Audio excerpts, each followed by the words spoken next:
May 14th. Subnautica 2 just released on early access, and I gave it a shot. Like apparently 20 million people, I really enjoyed the first game. It might be the only video game that has actually come close to my dream game of being able to explore an open world and go diving through shipwrecks and shit in a sci-fi setting.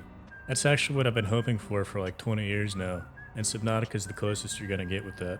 Everything else that tries it messes it up in some way, like Dave the Diver sucks, Abzu sucks. There's really no substitute. This is the best you're gonna get so far. So I liked it a lot. I didn't consider myself the kind of guy who is afraid of deep water at all until I played the game, and it's like, oh, my hands are sweating. Oh, I'm pausing the game because I'm getting anxious over a video game. So that's pretty neat.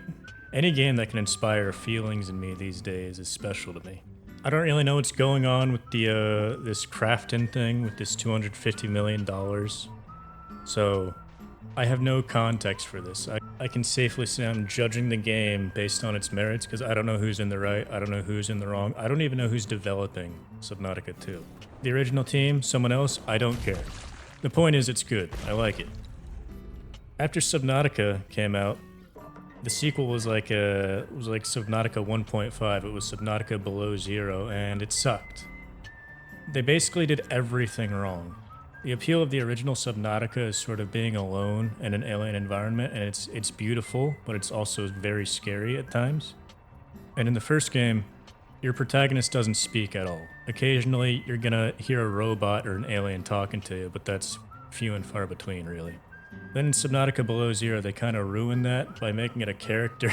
they added characters to the game, so it's like, all right, now this lady's yapping in my ear, and the protagonist is also yapping.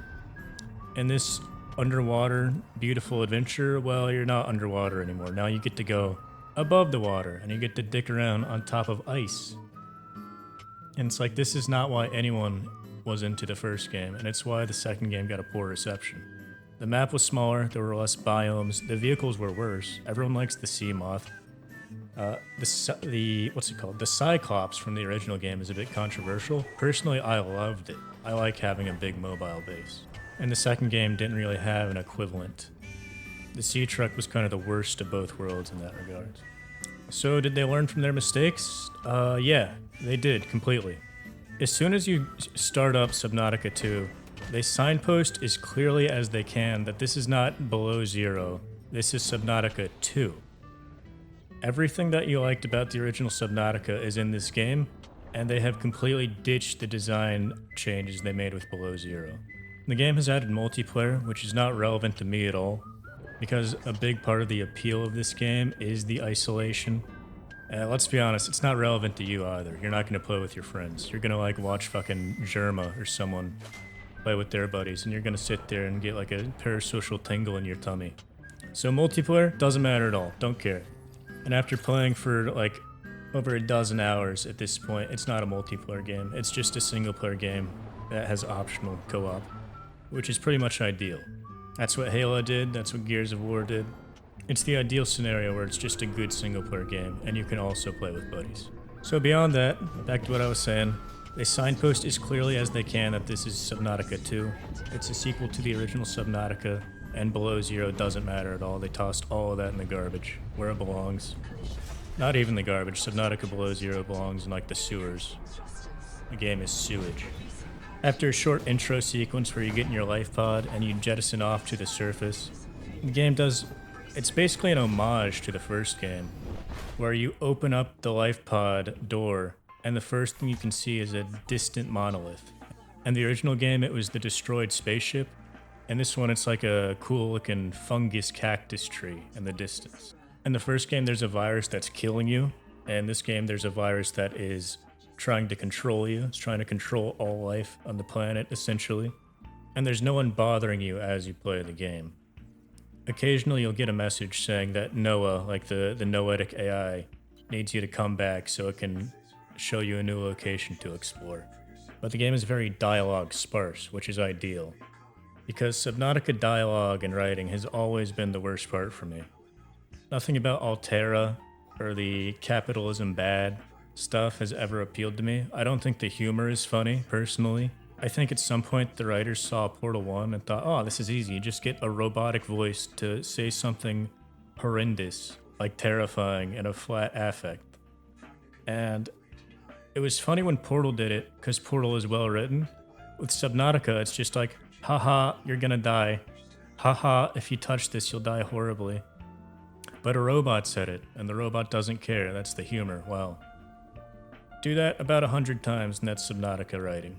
Then you find audio logs of people you don't care about dying in a horrific manner, like, oh, this guy was eaten by an alien, or this guy drowned to death, or this lady suffocated, or this lady went crazy. That means nothing to me because I don't know these characters at all. I guess the point is that it's supposed to evoke fear in you.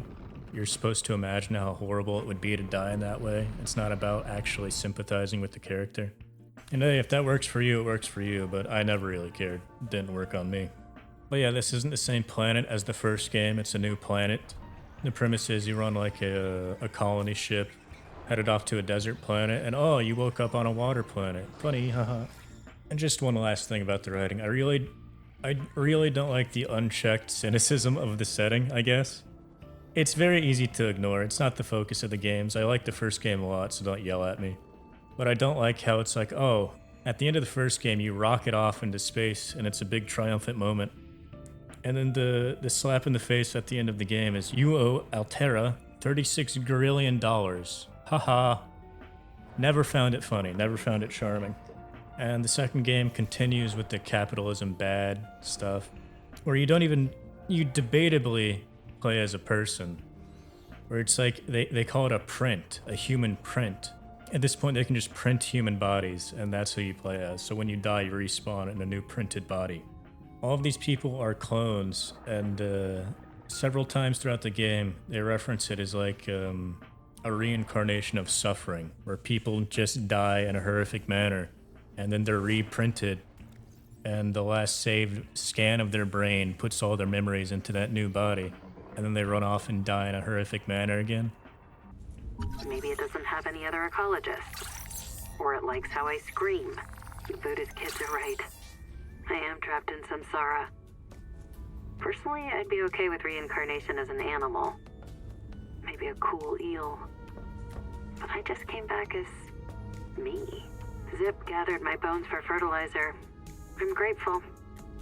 She's not bad, as humans go. Digital system. Like trying to edit fog with a knife. I still don't get why you're okay with the biobeds. It seems like bad Buddhism to accept eternal reincarnation into a cycle of pointless suffering. My suffering was already eternal and pointless because I have a twin. It's like, I know I'm asking for a lot here. To just toss the story in the garbage and try something else. But this is not a fun little adventure. This is just like a horrific setting where there's no reward for escaping the planet. Now these games clearly have a pro-environmentalist message. No issue there. I also want to save the whales. In the first game you literally saved the space whales. But the issue is that there was like a ludonarrative dissonance. Yeah, I used the term ludonarrative, but it's true. Where it's all about saving the environment and harmonizing with the environment and all that. But what you actually do in the game is you upgrade your knife so it becomes a superheated knife and you use that to kill fish. And then by the end of the game you have like a mech suit with 2 drill arms and you're just drilling into a Reaper Leviathan skull. And so I just bring this up because in this game they have given you no way to actually kill animals. The knife has been replaced with I think the game called it a demilitarized hatchet. Your multi-tool has a demilitarized hatchet that's designed to like destroy the environment. It's not actually for hurting anything. And you can't use it to kill fish at all. The only stuff you can actually do to combat the enemies in this game is the sonic resonator, which just sort of scares them off. Now I haven't beat everything that's available in early access. I've gotten to the point where I'm supposed to repair a giant turbine, which is between 10 and 20 hours into the game, depending on how fast you play. For me, I think I'm like 13 or 14 hours in. But yeah, it's a very deliberate choice. I remember in the first game, they said they didn't want guns in their game because guns are like too serious and it's not fun to them. Like, yeah, sure. I think it's pretty cool that you're just like retooling all of these survival tools and like construction tools into things you can use against the environment.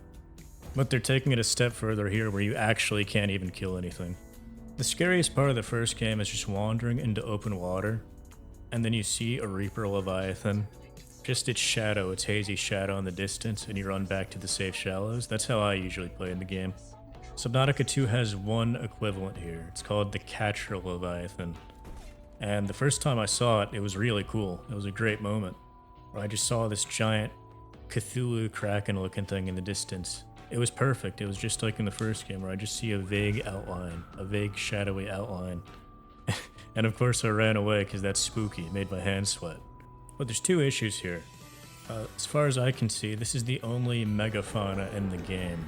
This is the only thing in the game I would actually describe as scary, and it doesn't stay scary for long.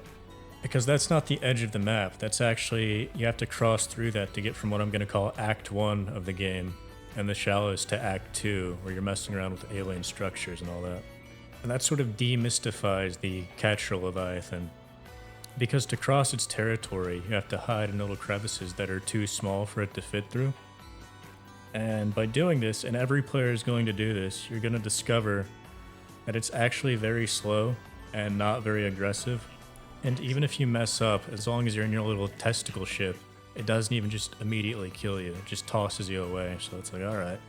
I'm hoping in the final release they'll sort of patch this up so it's a much scarier monster.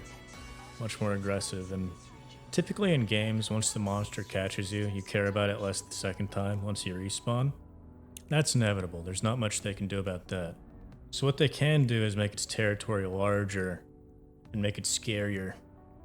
As is, in the early access release, it's not scary. You just hop in a little divot in the rock, and then you just get kind of annoyed as the dunk dunk dunk dunk music plays, and you're just waiting for it to go away. And then you peek your head out a bit too early, and it goes dunk dunk dunk dunk, and it starts coming back at you, and it's just not cool. It's not fun, frankly. Another thing that detracts from the game's atmosphere is the limited draw distance and just how murky it is. I meet this game's recommended specs, and I'm playing on medium, right? I'm trying to maximize my performance here. But I turned the draw distance and the effects up to ultra for a little bit just to see how it looked. And they don't fix my core issue, which is that I can't see the distant environment very well. And if you look up, there's just like a little ring on the surface, and I don't know what that's supposed to indicate. Is like the edge of that little circle the limit of detailed geometry? This is an Unreal Engine 5 game, which is notorious for not being optimized very well. I know there's a bit of an argument to be made here that it's not the engine's fault, it's the developers for not optimizing properly. It doesn't matter. Unreal Engine 5 games have a reputation for mediocre performance no matter how good your computer is. My computer's not like a supercomputer, but it easily clears the minimum requirements and it meets the recommended requirements.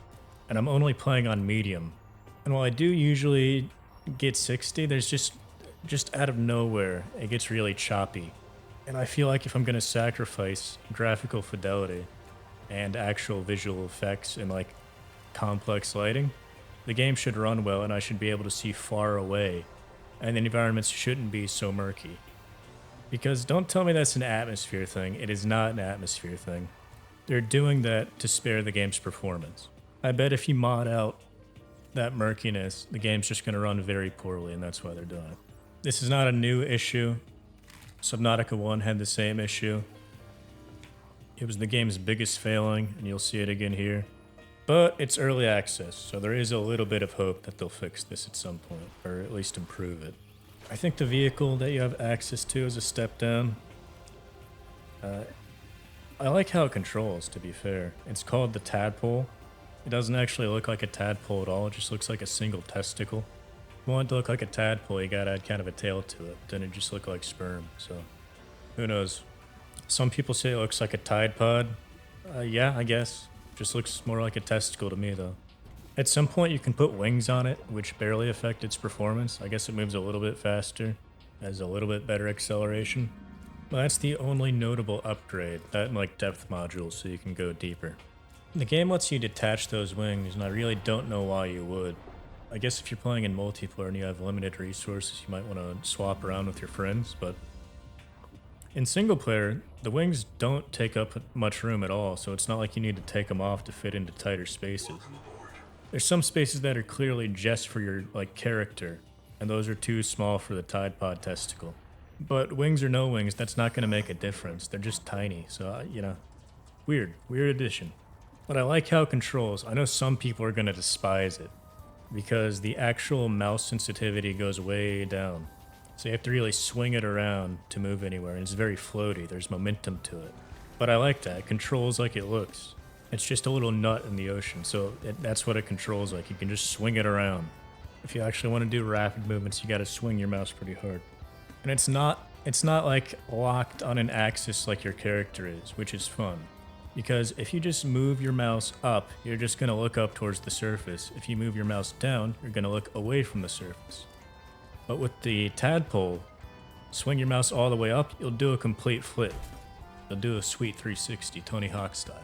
And I actually think this makes the tadpole a lot more fun to control than the actual player character, like the human avatar. It takes a bit of getting used to, but once you do get used to it, you can do a lot of fun stuff and just swing around. It feels like underwater Spider-Man, where you're just flipping around and utilizing your move towards the surface and move away from the surface simultaneously with your WASD. And it's very intuitive to me. I like it. The speed sucks. It doesn't matter how many speed upgrades you get in this game, you're gonna go too slow for the modern audience's ADD preferences. I'm better than most in that regard, and moving from like my primary base to my forward operating base still takes way too long. And from there, moving back and forth from my base to like the turbine bit that I'm currently at also takes ages. It takes like a minute and a half to get from point A to point B.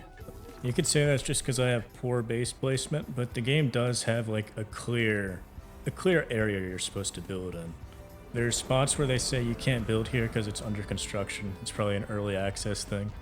But there are just pockets of like various minerals. Like, oh, here's a big area with a ton of lead and titanium and copper, and it's very clear you're supposed to put a base at least near there. So that's where I put mine. Base building is a big part of the game. It was a big part of the first one that I avoided for as long as possible, but in Subnautica 2, the fabricator in your life pod is very limited. It essentially can only build enough for you to get to the first upgrade node so you can digest food on the planet and build your own base and your own fabricator. Now this is by far the biggest improvement in Subnautica 2. In the original Subnautica, I did not enjoy base building at all. I thought the interface was very clunky. You had to step outside and just fiddle around with it, and then power would sometimes just not work for whatever reason. And inventory management was the absolute worst. You had to organize your chests and go through your lockers and go, all right, I'm trying to fabricate this chip, so I need to get the copper from the copper chest to build copper wire. Then I need some organic material from blah, blah, blah, blah, blah. You get the point? Now it's sort of proximity based. So if the chest or even the tadpole's inventory is within a certain radius of the fabricator can take from there. Same with your habitat builder. They have completely neutralized the most annoying part of the game, which is inventory management. That alone adds a point, as far as I'm concerned, because that sucked. I wasted like hours in the first game with this, and now it's a non-issue. Base building is also significantly improved. If you want a room to be bigger, you go inside, you select a room on your habitat constructor, and then you just expand outwards. It just pushes the wall outward. Easy rotation for placement, and powering the base is very intuitive. Power nodes help you move distant power to your base, and then from there it's just like the solar panel needs to be close to the surface, the thermal thing needs to be near a thermal vent, the wind turbine needs to be near a wind jet. That's it. It's very easy. It's idiot-proof, I'd say. When I played the first game, I just built completely utilitarian structures, but now it's so much easier to build that I'm actually building nice aesthetic bases that feel like a cozy little home. But yeah, this really is just a Subnautica DLC. It's like a Subnautica expansion pack, because they've brought back all the good things. They brought back everything that made the original good, but they've also brought back everything that made the original bad. I think everyone has had this experience playing the original Subnautica where they're having a good time and they're exploring and they're scanning and they're collecting ingredients, but then they hit a wall where they need one specific thing. In my time playing Subnautica 2, I needed lead. I needed one piece of lead to build the sonic resonator. So I was finding all of these things that I could harvest with the sonic resonator, but I didn't have one piece of lead. So I built a scanner, and the scanner did not have lead on it. So I went, all right, I can't find lead. Great. Built a new scanner. There was lead like on the edge of the scanner, way off in the distance. So I travel in a straight line all the way over there, and it's a big chunk. Guess what? I need a sonic resonator to break it. Fantastic. I can't do that. I need the lead to build a sonic resonator. So I just scavenged around, and just so everyone's clear, if you have the same issue, lead is purple. That's news to me. Lead is purple. So I got that. I built the sonic resonator. Great. Just like in the first game, if you can't find one specific little thing, you're going to waste so much time retreading old ground looking for it. And it's not a one-off. Once I got to Act 2 with like the big alien structure, I needed conduit crystals, which are very rare apparently. So once again, I fortunately found one conduit crystal tree, so I know what they looked like. But I needed more to build the things I needed to progress in the game, so I built a scanner. No conduit crystals on the scanner, so I know that they're nowhere near my base. But I decided this time around that I'm not going to build another scanner because the scanner in Subnautica sucks, alright? There's no excuse for this. It's not fun. It's not fun, it's not interesting.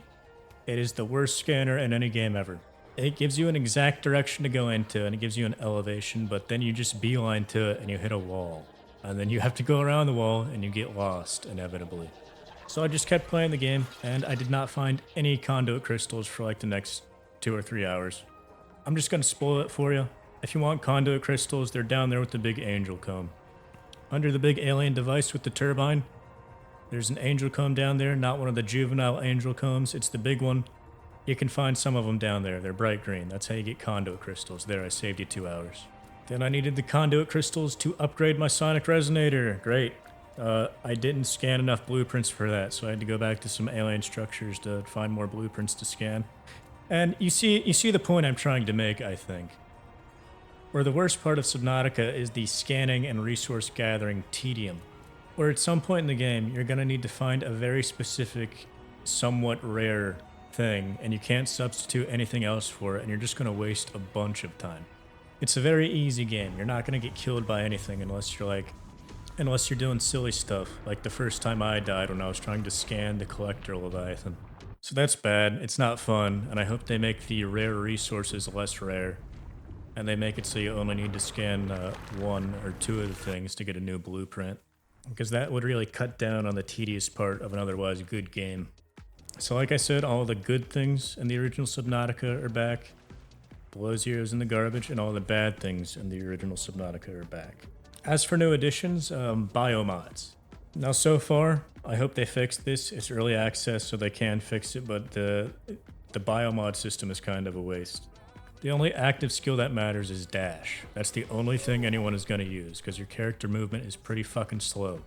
So everyone's going to take dash so they can move faster, and the alternatives are not very interesting. I completely demystified the collector Leviathan, because you need to get within touching distance of it to scan it to get a biomod upgrade, and the biomod isn't even worth it. It's a tiny, shitty little sonar pulse. It's like, great. Now I know that there's titanium 10 feet away from me. You know how else I could have located that titanium? Looking at it. Because it's a short, shitty little scan. It's useless. And now the collector Leviathan is not scary at all to me. It's nothing. It's just like a goofy little prop at this point. As for passives, you're only going to have one passive for like the first dozen hours of the game, so who cares? Then scattered throughout the map, there are biobeds from other human habitats. This isn't the first game where everyone crash landed and then more or less immediately died. And the second game, people have been around for a while. They keep it ambiguous on how long it is, but it seems to be years. Not decades, but years. So you can find actual habitats and you can go there and you'll find their biobeds, and this will give you a rinky-dink little upgrade. Most of the time, it's going to expand your inventory. Now here's the bad part. Sometimes it's going to improve your dexterity, which functionally gives you an extra like quick select slot, which is stupid. My keyboard has 10 numbers right there. I want to be able to put my tools on the quick select bar immediately, because that's more fun. I don't think the game should be locking a basic functionality behind optional upgrades. If I want to have a scanner and a habitat builder and a multi-tool and a flare and a sonic resonator on my quick select bar, that should just be in the game. That should be in there from the start. But no, you start with I think 4 or 5, and then you get like 7 or 8 tools. So you just have to tediously swap between your inventory and your quick select bar unless you find the optional biobed dexterity upgrades, and it's just stupid. Just mod this out of the game. Remove this from the game. If you want people to progressively get more powerful, yeah, expand the inventory. Give people better lung capacity. Make people move a bit faster. But tying the quick select bar to optional shit, nah, that's very stupid. Once again, early access. If the devs have any sense at all, they'll fix that. But yeah, beyond that, thinking back, this video is mostly critical, but that's not how I feel about the game. I feel like these are just things that the developers can iron out over the course of early access. I know this game has been in development for a while, the same way the first game was in development for a while, so any change at all is going to take ages. The final release is probably years off. They have time to fix all of this. From the performance to the quick select bar, to the mediocre bio and vehicle mods, they can fix all of this. They have time. Overall, the game is good. It feels just like the first Subnautica, which is what everyone wanted. Below Zero was a bad game because it was not what the audience wanted from a second Subnautica game. They've made it very clear that they've learned from that mistake and they're going to go back to making what people want. So the vibes are perfect. That wonderful and occasionally scary exploration, that's in there. The environment's beautiful. Everything's bioluminescent at night. Everything's colorful. The flora and the fauna have interesting little beautiful designs. I like all the design. All the human technology has rounded edges, and they've shaved off anything that could hurt someone. It's all very idiot-proof. Some people like the aesthetic, some people don't, but it does fit what they're going for. It is consistent with the world building. So the game's $30 right now. It's in early access. As usual, every early access game you buy is a gamble. Maybe they'll make it better, maybe they won't. Maybe they'll make it worse even. You're buying an unfinished game, so whether or not that's worth $30 to you is really up to you. I like it a lot. I'm pretty confident this is going to be a good one, and I've enjoyed all the time I've had with it so far.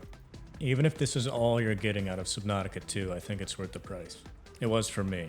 So yeah, good game. Hopefully they make it better. Even if they do, it's going to take years. Just keep that in mind. These guys work very slow. And that's about it. I like it.